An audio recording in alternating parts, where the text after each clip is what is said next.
The silent authority. How self-efficacy creates unshakable power. Bandura. Imagine someone who doesn't speak loudly, doesn't force their presence, doesn't try to impress, and yet naturally commands any environment they enter. Not because they seek attention, but because they carry a silent certainty that few understand and many fear. This person doesn't seem to need to prove anything. They simply are, and that is enough to alter the dynamics around them. People like this don't ask for space. The space adjusts to their presence. Eyes follow, voices hesitate, competitors retreat. What is happening here? The answer is far from the cliches of self-esteem or the false self-love sold out there. Science has a name for this phenomenon: self-efficacy, and the term was coined by psychologist Bandura, one of the most respected names in 20th century psychology. His thesis is simple and deeply uncomfortable for modern thought. Real confidence is not a vague feeling of well-being with oneself. It is a deep, almost unshakable belief that you are capable of doing what needs to be done. And this belief, when present, literally transforms the way the world responds to you. What Bandura revealed in his studies is something many prefer to ignore. Confidence is not an emotional luxury, it is a mechanism of power. It alters the opportunities that arise, the outcomes you reap, and more importantly, the way others perceive you. People with high self-efficacy are perceived unconsciously as figures of authority. Even when they don't say a word, they command respect, not by imposition, but by conviction.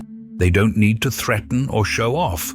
Their simple internal certainty creates an atmosphere around them that others pick up on without understanding. And this perception changes everything. In social interactions, they don't shrink away. They don't apologize for existing. They occupy space naturally.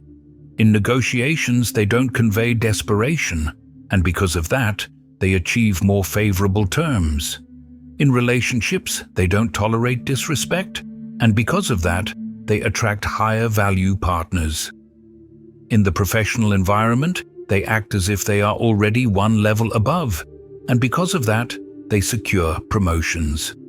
This silent yet dense confidence is perceived as a kind of psychological gravitational field.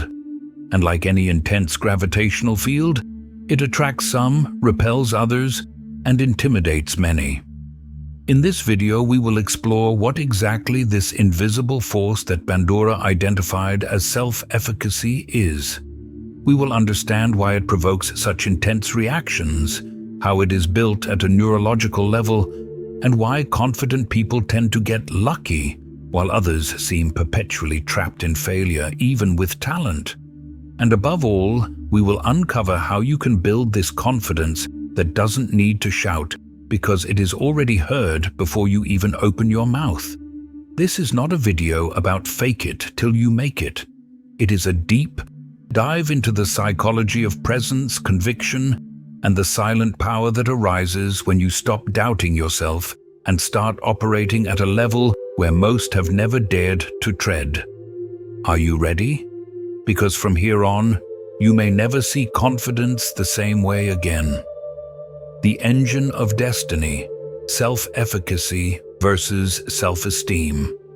Bandura not only redefined how psychology understands confidence, he shattered one of the most dangerous illusions that society insists on maintaining, the idea that success depends solely on talent, luck, or charisma. What he revealed was much more uncomfortable and infinitely more powerful. Success, influence, respect, leadership. All of this revolves around something invisible yet profoundly real: the belief that you are capable of acting effectively in the face of life's challenges. This belief has a name: self-efficacy. Unlike common self-esteem, which revolves around feeling good about oneself, self-efficacy is about doing, action. It is about believing firmly and unwaveringly that you have the necessary ability to handle what lies ahead. And this belief not only affects how you feel, it changes what you do, what you achieve, and how the world responds to you. Bandura demonstrated that this internal conviction is the decisive psychological factor that separates those who advance from those who stagnate. And this difference begins at the deepest level. The way you perceive your own ability determines your behavior. Those who believe they are capable act more decisively, try more often, persist more in the face of difficulties, and consequently achieve more results. These results reinforce their belief, and thus the cycle of true self-confidence is born. The self-efficacy reinforcement cycle. It is what Bandura called the self-efficacy reinforcement cycle. Belief, right arrow action, right arrow result, right arrow reinforcement of belief, right arrow boulder, action, right arrow greater results. This cycle becomes a field of exponential growth. The more you believe in yourself, the more you achieve. And the more you achieve, the more you believe. The insecurity cycle, the trap of protection. But what almost no one realizes is that there is the opposite side of this mechanism, the failure cycle or insecurity cycle. People with low self-efficacy try less, give up faster, fail more often, and use each defeat as confirmation that they really are not good enough. And this traps them. The most brutal part of it all, the difference between these two destinies is not talent, it is belief. Bandura showed that self-efficacy can be developed. It is not a gift one is born with, but a systematic construction. And when this construction reaches critical mass, something changes profoundly. You stop doubting. You stop asking for permission. You stop needing validation. Your body language changes. Your tone of voice changes. Your way of walking changes. Your nervous system begins to operate on another level, and the people around you feel it even if they cannot explain it. And that is where discomfort comes in. Because most people live immersed in doubt, insecurity, and comparison. When someone appears and breaks this pattern with a solid, clear, and unwavering presence, the impact is almost visceral. This person does not need to speak loudly or impose themselves. They simply are, and that is enough. Others feel destabilized not because they are facing arrogance, but because they are in the presence of someone who believes in themselves in a way they have never believed.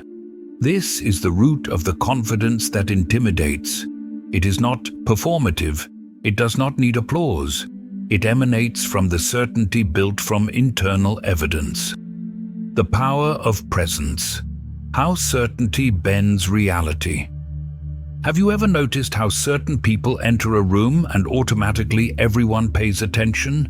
They simply exist with such intensity that the environment changes around them. This almost magnetic presence is not luck or a mysterious gift.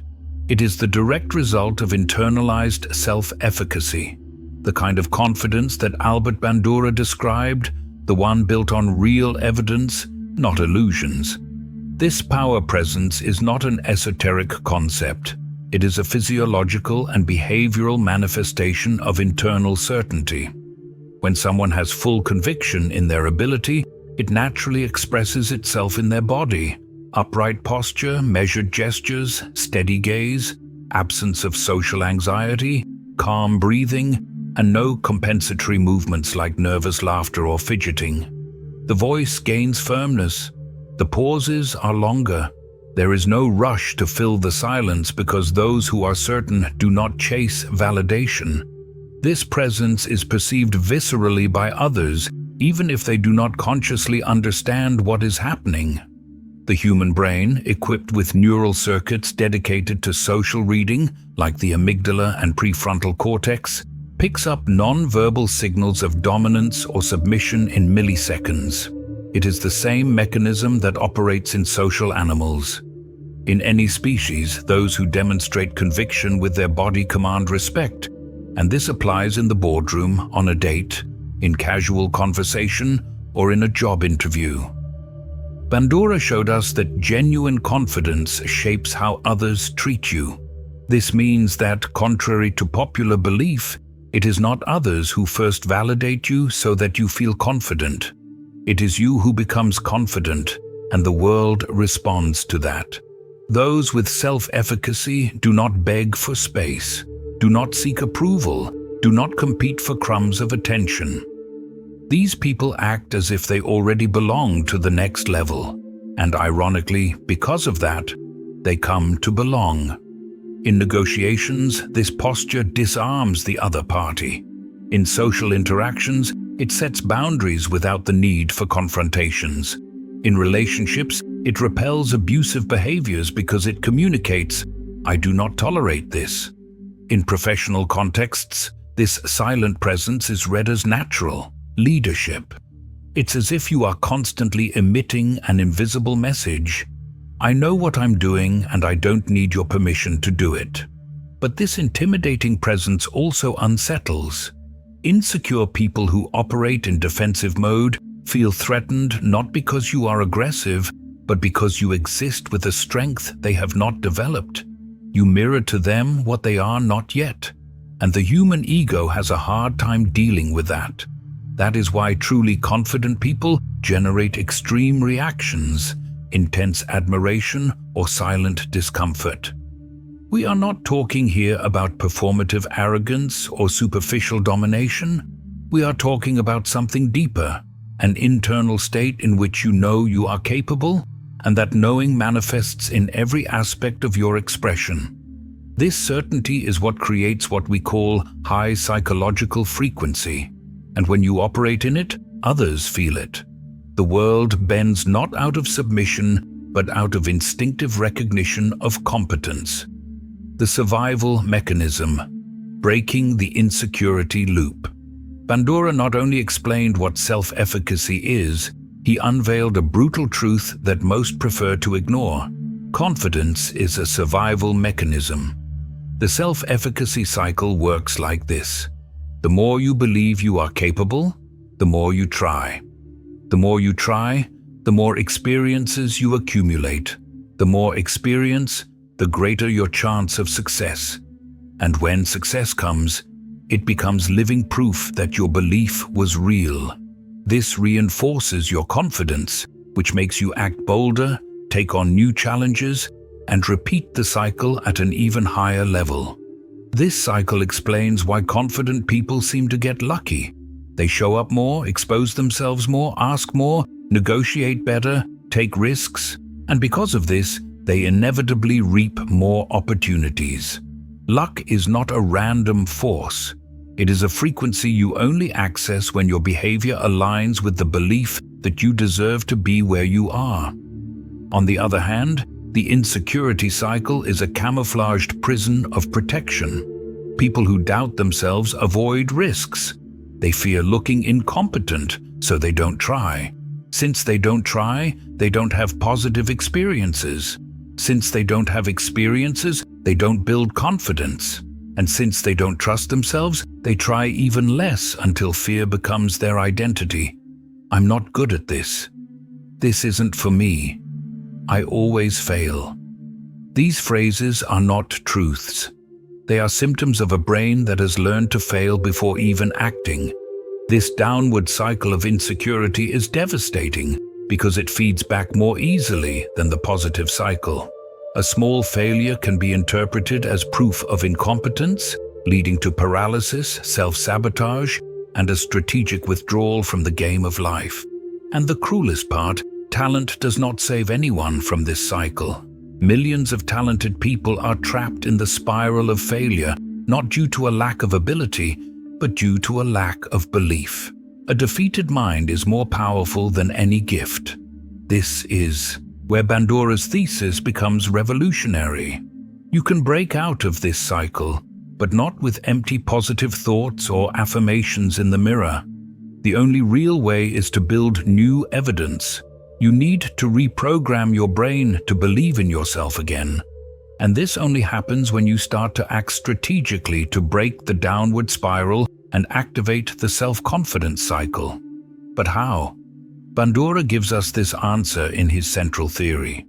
There are 4 specific pillars that support self-efficacy.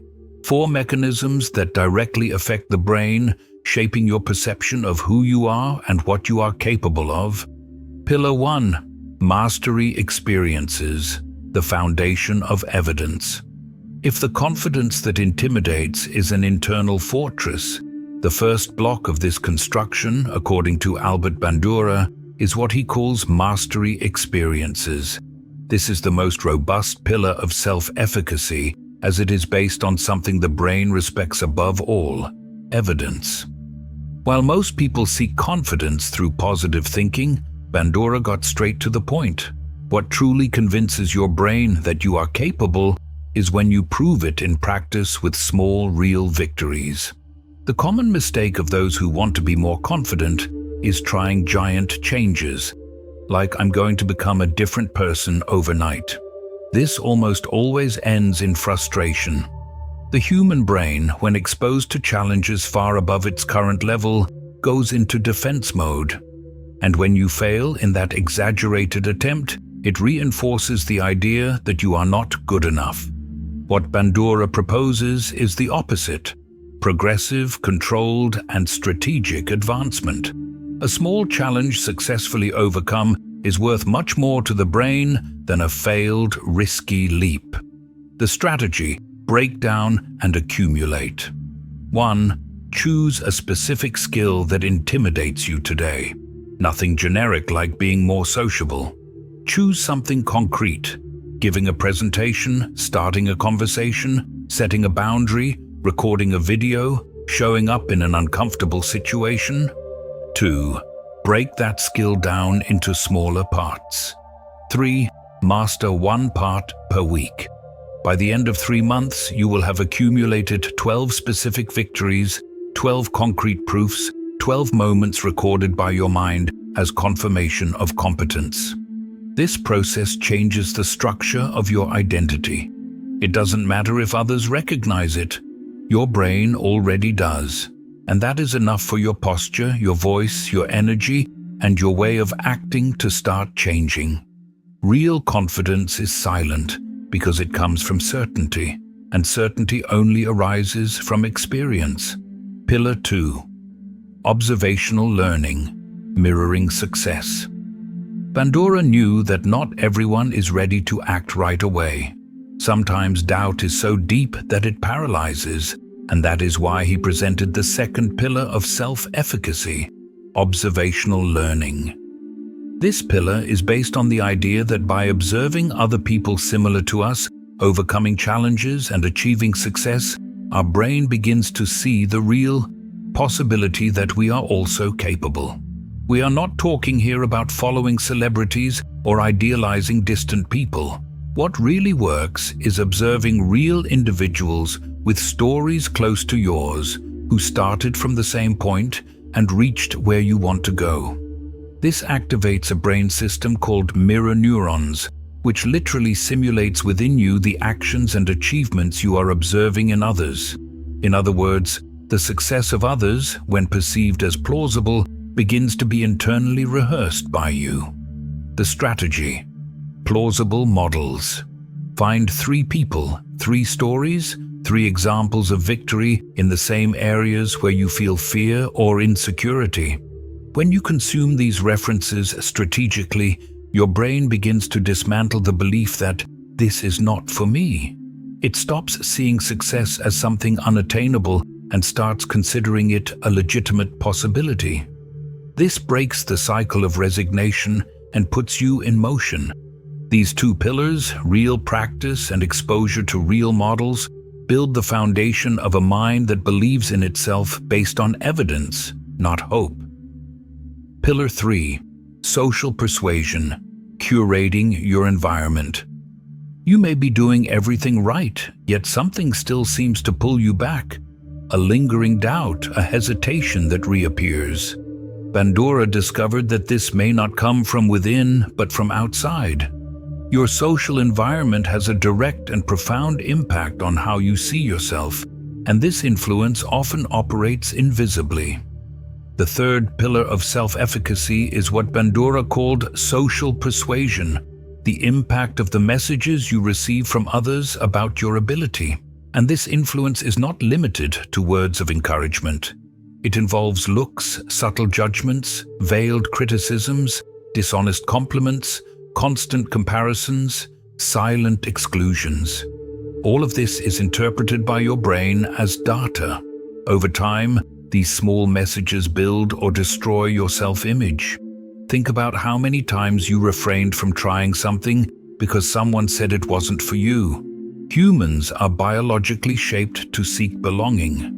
And when that belonging requires you to stay small, you learn to sabotage yourself to avoid exclusion. Bandura was clear. A single voice that believes in you can be more powerful than 50 that tolerate you condescendingly. Confidence can be built from within, but it needs fertile ground around it. If your environment is made up of people who constantly doubt, belittle, mock, or protect you from taking risks, your mind begins to accept these limitations as truths. The enemy of your confidence sometimes disguises itself as care. Don't take risks with that. Wait a little longer. You already have a good life. Why complicate things? The intention may even seem good, but the impact is devastating because it conveys the message that you are not ready, that you are not capable, that you need to be protected from yourself. The strategy: social audit. Conduct a radical audit of your social circle. Ask yourself, who are the people that reinforce your strength? Who are the ones that feed your doubt? Who challenges you? Who anesthetizes you? And have the courage to adjust that environment. Bandura made it clear, people do not live in isolation. They are shaped, reinforced, and influenced by their social networks. If you want to change your destiny, you need to change the field where your mind develops. Pillar 4. Physiological states. Reinterpreting fear. Most people think that confidence is a mental state. But what Albert Bandura revealed, and what neuroscience today confirms, is that true confidence starts in the body.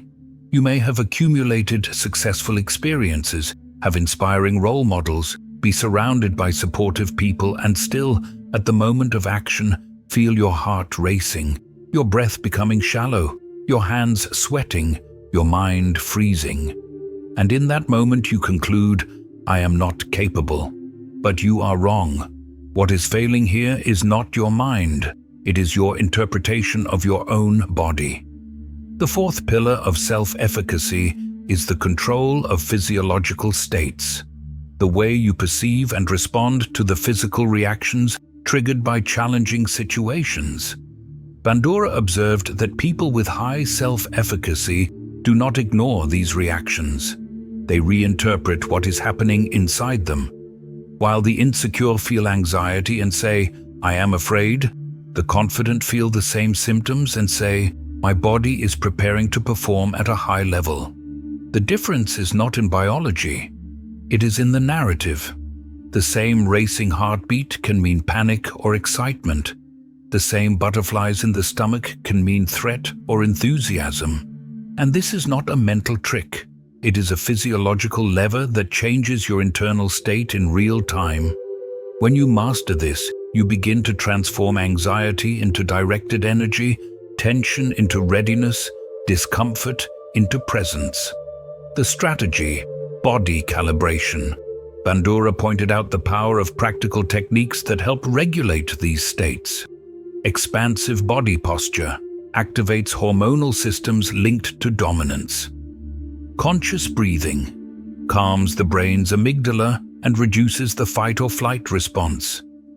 Specific visualization of success trains the brain to recognize the future as something familiar, not threatening. These techniques build a body that responds to stress with focus, not with withdrawal. A body that understands that pressure is not a sign of danger. It is a sign that something important is at stake. Because the mind can say you can do it, but if the body says we are in danger, you will sabotage the action.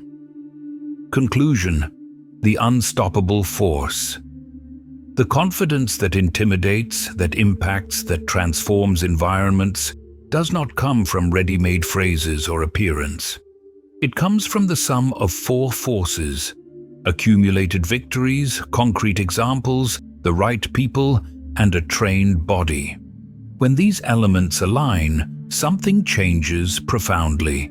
You stop wishing to be capable and start living as someone who knows they are. You stop rehearsing confidence and begin to carry it in every gesture, in every silence, in every decision. And the most surprising thing, the people around you will notice this even before you say a word. They will feel it. They will react. Some will distance themselves. Others will come closer. But all without exception will recognize something rare in you, the presence of someone who operates at another level.